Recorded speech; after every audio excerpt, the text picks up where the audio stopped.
Hello everyone, welcome back to my channel. আমার নতুন একটি ভিডিওতে তোমাদের অনেক অনেক স্বাগত আর অনেক অনেক ভালোবাসা জানাই। দেখেছো মেয়ে লাঠি হাতে দাঁড়িয়ে আছে, কী করছে বলো তো? বিড়াল এসেছে বাড়িতে বিড়াল মারার জন্য। এত দুষ্টুমি করে বিড়ালগুলো না, খুব মানে আমাদেরকে এই কটা দিন জ্বালাচ্ছে, পটি করে দিয়ে যাচ্ছে। তো আমরা বিড়ালের কথা বলি, ওই জন্য বিড়ালের ওই দাভাইয়ের উইকেট নিয়ে মানে ও বাইরে যে দাঁড়িয়ে আছে সকালবেলায়। আর এদিকে আমি তো রান্না বসিয়ে দিয়েছি, এদিকে মাছের ঝোল হবে, আলু ডাঁটা আর টমেটো দিয়ে মাছের ঝোল হবে, সাথে বাটা মাছও আছে। আসলে বাটা মাছগুলো বাচ্চাদের জন্য আর মরলা মাছগুলো আমাদের জন্য। তো মানে আমাদেরও আছে, আর কিছু মাছ ফ্রিজে রেখে দেওয়া আছে কালকের জন্য। আর এদিকে একটা পুঁই শাকের ডাঁটা, তারপরে আলু, বেগুন, মূলো, ঝিঙে এসব দিয়ে একটা চচ্চড়ি হচ্ছে। আর আজকে রান্না বলতে এই মানে দুপুরের মেনু বলতে এই, আবার রাত্রে তো তরকারি হবে। তো দেখেছো মাছ ভাজতে ভাজতে একটা ফেলে দিলাম। তো এই ছোটো ছোটো মাছগুলো ভাজতে গেলে না আমি খুব একটা ভালো ভাজতে পারি না, আর ভেঙে যায় বড্ড। মানে এক তো ছোটো মাছ, তার উপরে ভাজতে যে লেগে যায় কড়াতে, তারপরে ভেঙে যায়। আর আজকে না রান্নাঘর থেকেই ব্লগটা স্টার্ট করছি মেন বলতে পারো, কেননা ঘুম থেকে উঠতেই আমার আজকে একটু লেট হয়ে গেছে। তো তারপরে আবার আগের দিনের ভিডিওতে ভয়েস দিচ্ছিলাম, তো ভয়েস দিতে গিয়ে অনেকটা লেট হয়ে গেছে, তো সেই কারণে একেবারে রান্নাঘর থেকেই ভিডিওটা শুরু করছি। এদিকে হয়েছে কি, মায়ের মাথার অপারেশন হয়েছে। আমার মায়ের মাথায় টিউমার হয়েছিল, মাথার অপারেশন হয়েছে। আর বেশ কটা দিন হয়ে গেল, 4-5টা দিন হয়ে গেল মাকে দেখতে যাওয়া হচ্ছে না। সেই তোমাদের দাদাভাই গিয়েছিল একেবারে ওই মা নার্সিংহোমে, যখন মা অপারেশন হয়েছিল সেদিন কি দেখে এসছে। আর তারপরে আর যাওয়া হয়নি, ভাবছি দেখি কালকে করে যাব। কারণ ওই কালকে শনিবার আছে, তাহলে তোমাদের দাদাভাই স্কুল থেকে এলে তোমাদের দাদাভাই ছেলেকে বাড়িতে রেখেই যাব, স্কুল থেকে এলে যাব। আসলে বৃহস্পতিবার শুক্রবার মানে করে যেতাম, কিন্তু আবার তো ওর ম্যাম আসে, আমার ছেলের ম্যাম আসে ওকে পড়াতে, তো তখন আর যাওয়া হয়নি। আর রবিবারও সকালে ওর ম্যাম আসবে, তাও মানে হবে না। তাছাড়া রবিবারে বাড়িতে কিছু কাজও আছে। নিচে ফ্রিজটা এত পরিমাণে নোংরা হয়েছে কি বলবো, প্রচুর নোংরা হয়ে গেছে। ফ্রিজটা পরিষ্কার করা হচ্ছে না, এদিকে রান্নাঘরটাও পরিষ্কার করতে হবে, খুব নোংরা হয়েছে। এবার একা হাতে তো আমি অতটা পেরে উঠবো না, সাথে মেয়ে তো আবার একটু ডিস্টার্ব করেই। আর মানে তোমাদের দাদাভাই ছুটির দিনে করলে কি হয়, তোমাদের দাদাভাই বাড়িতে থাকে তাহলে অনেকটা সুবিধা হয়, ও আমাকে অনেকটা হেল্প করে। যেমন ফ্রিজটা তো মানে ও নিজেই পরিষ্কার করে দেয় ফ্রিজটা, আর রান্নাঘরটা মানে সাথেও আমাকে হেল্প করে দেয়। তো এই মানে দুজনে করলে মিলেমিশে হয়ে যায়।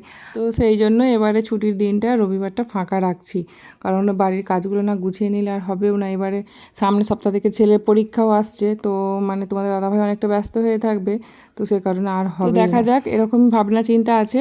তো তারপরে আবার কি হবে জানি না। আবার এদিকে হয়েছে কি, আমার যে যাটা তোমাদেরকে ব্লগে দেখিয়েছিলাম, আমার মাসি শাশুড়ি বৌমা, তো যাটা এসেছিলো আমাদের ওই কাজ বাড়িতে জেঠুর কাজের সময়, তো ওই যাটা মানে একটা শরীর খারাপ, মানে ওই সাপে কামড়ে দিয়েছিল, তো সে কারণে তারও ভীষণ শরীর খারাপ। তো তাকেও দেখতে যাওয়া হচ্ছে না, দেখা যাক কবে আবার কি যাওয়া যায়। আর এই যে এগুলো হচ্ছে তালের লুচি, কালকে করেছিল আগের দিনের লুচিগুলো, আমি একটু খাবো বলে বেড়েছিলাম, তো তারপরে মা বললো একটুখানি কড়াই করে ভেজে নাও, দেখবে গরম গরম ভালো লাগবে, আবার মচমচে হয়ে যাবে, বেশ টেস্টি লাগবে। তো এই কারণে দেখো ভাজতে যে দুটো তো পুড়িয়েই ফেলেছি, কিন্তু তাও খেতে না খুব ভালোই লেগেছে। এগুলো গরম করার পরে খুব সুন্দর টেস্ট হয়েছে, মানে গরম গরম ভাজার থেকেও বেশি সুন্দর হয়েছে। এই তালের জিনিস দেখবে একটু বাসি হলেই বেশি খেতে ভালো লাগে, আমার তো খুব ভালোই লাগে। তোমাদের কেমন লাগে কমেন্টে জানাবে। তো দেখো ভাজা হয়েই গেছে, এবার আমি এটাকে তুলে নেবো। আর ওদিকে দিয়ে দিয়েছিলাম ছেলেকে খেতে, তখন খাবারটা বাড়ছিলাম না, ওটা ছেলেরই ভাত বাড়ছিলাম। তো ছেলে তাড়াহুড়ো করছিল, খিদে পেয়ে গেছে, আর এদিকে 9:30 বেজেও গেছে। তো ওই কারণে আগে ওকে খেতে দিয়ে দিলাম। আর এদিকে তোমাদের দাদাভাই এখনও স্নান হয়নি, ও স্নানটা করে আসুক, স্নান করে এলে ওকে খেতে দিয়ে দেবো। আসলে ওরা যদি স্নান টান করে খেয়ে দিয়ে স্কুলটা চলে যায়, আমি একটু নিশ্চিন্ত হই, কারণ ওদের জন্য টেনশনে থাকি টাইমে খেতে দিতে পারবো কি না, বা কখন বেরিয়ে যাবে।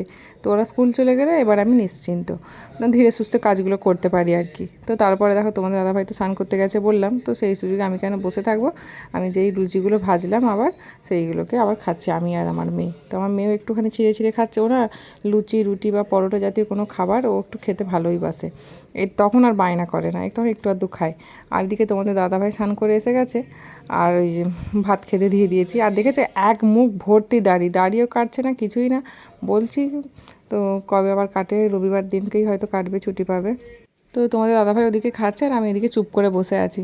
আসলে খেতে দিয়ে মানে রোজই বসে থাকি কাছে, তো মানে ও না খাওয়া হলে আমি উঠি না, কারণ ভাত লাগবে কি না, বা এমনি অভ্যাস, মানে 12 মাসই খেতে দিয়ে একটু বসেই থাকি। তবে বিকাল মানে স্কুল থেকে যখন আসে তখন আর বসে থাকি না, তখন তো ঘুমিয়ে পড়ি এক একদিন। তো এ কারণে ও আবার নিজে নিজেই খেয়ে নেয়, তো এরকমটা হয়। কিন্তু স্কুল যাওয়ার সময় কিন্তু ওকে খেতে দিয়ে ওর কাছেই বসে থাকি, তো এটা করি। আর ওরা চলে গেলে কিন্তু আমার কাজ শেষ হয়ে গেল এটা ভেবো না, কারণ কাজ অনেক আছে। ওরা বেরিয়ে গেলে আমি একটু ধীরে সুস্থে কাজগুলো করতে পারি আর কি। ওরা দুজনেই স্কুল চলে গেছে আর আমি এদিকে স্নান টান করে চলে এসেছি একেবারে ছাদে। ছাদে বাসন নিয়ে ঠাকুরের আর জামা কাপড় নিয়ে একেবারে জামা কাপড় মেলে দিয়ে ঠাকুরের বাসন ধুয়ে তারপরে যাব নিচে, কেন তো বারবার নাহলে ছাদে আসতে হয়। তারপরে এখানে ছাদেতে ফুলও আছে, ফুলটাও পেয়ে যাব। তো সব কিছু একেবারে কাজটা গুছিয়ে নিয়েই যাব। আর ছাদেতে ফুলের গাছগুলো লাগানোর আমার এটাই একটা সুবিধা। আর নিচেতে যদিও ফুলের অনেক গাছ আছে, বড় জবা গাছে তো প্রচুর ফুল হয়, কিন্তু আমি একটাও পাই না, মানে খুব কম রেয়ার ফুল পাই। তো মানে নিচেতে সবাই তুলে নেয়। তারপর টগর ফুলের গাছটাতেও প্রচুর ফুল হয়, সবাই তুলে নেয়। তো এই কারণে তবে আমার ফুলের জন্য কিন্তু টেনশন করি না, কেন আমার তো ছাদে গাছ আছে, আমি তো নিজের হাতে সমস্ত গাছ লাগিয়েছি, গাছের যত্নও নিই।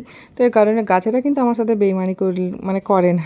মানুষ বেইমান হতে পারে কিন্তু গাছ কোনো দিন বেইমানি করে না, আমার বিশ্বাস এটা, কারণ আমি গাছেদেরকে প্রচণ্ড ভালোবাসি। এদিকে আমার শশা গাছটা দেখো কত বড় হয়ে গেছে, 6টা বীজ পুঁতেছিলাম কিন্তু একটা গাছ মাত্র ঠিক আছে।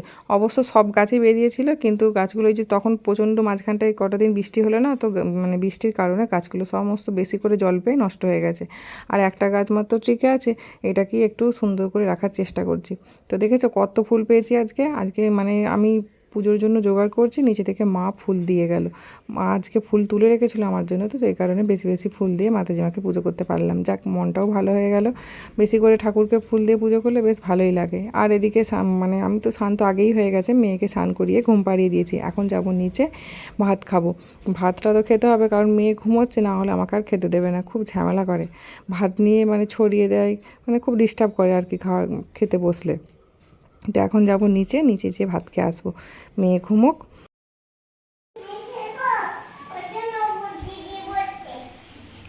দুপুরে একটু মা মেয়ে দুজনাতে মিলেই রেস্ট নিচ্ছিলাম, আর তখন কেন কথা বলছিলাম না বলো তো, মেয়ে ঘুমাচ্ছিলো। এখন শব্দ করলেই মেয়ে ঘুম থেকে উঠে পড়ে, খুব ডিস্টার্ব করে। টিভি দেখি, টিভিটা একদম সাউন্ড প্রায় মিউট, মানে একদম একে সাউন্ড দিয়ে একটুখানি টিভি দেখি, তাও আর দেখি না, একটু নড়লেই সঙ্গে সঙ্গে টিভি বন্ধ করে দিই।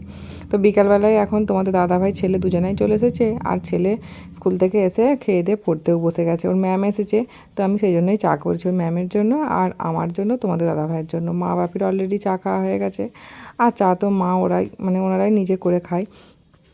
তো এখন আমি আমাদের তিনজনের জন্যই চা করছি।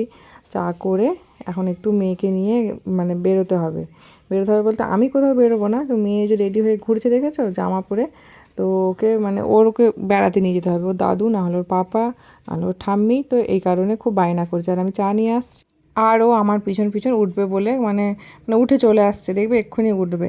তো মানে ওর ঠিক লক্ষ্য করে আমি কোথায় যাই, কি করি না করি, ওর সমস্তটা লক্ষ্য আছে। আবার এই কটা দিন তো মানে আমার বেটু পড়ছে, আর ও পাশে এসে বসে আছে বিছানায়, ম্যামের কাছে একটা বই নিয়ে আছে, ওর বইটা আছে না, ওর বইটা নিয়ে এসে তো মাঝে মাঝে পড়ছে। আবার ও দাভাইয়ের খাতা পেন নিয়ে লিখতে চায়, মানে খাতা পেন নিয়ে আঁকি বুকি টানে আর কি, ওর যা কাজ। তো সন্ধ্যাবেলায় তারপরে একজনের নাইটি সেলাই করতে দিয়ে গেছে, মানে নতুন নাইটিটা ফিটিংস করাবে, তো সেটাই করতে দিয়ে গেছে, আমি সেটাই করছিলাম আর কি। আর আজকে এত মেশিনটা প্রবলেম করেছে, মেশিনের কিছু জিনিস মানে লুজ হয়ে গেছে, তো সেইগুলোকে আমি টাইট না দিয়েই আর আমি মানে সেলাই করতে বসে গেছি, খেয়াল করিনি। তো এদিকে এত মেশিনটা ডিস্টার্ব করেছে আমাকে, তো তারপরে সব ঠিকঠাক করে পরে আবার সেলাই করলাম।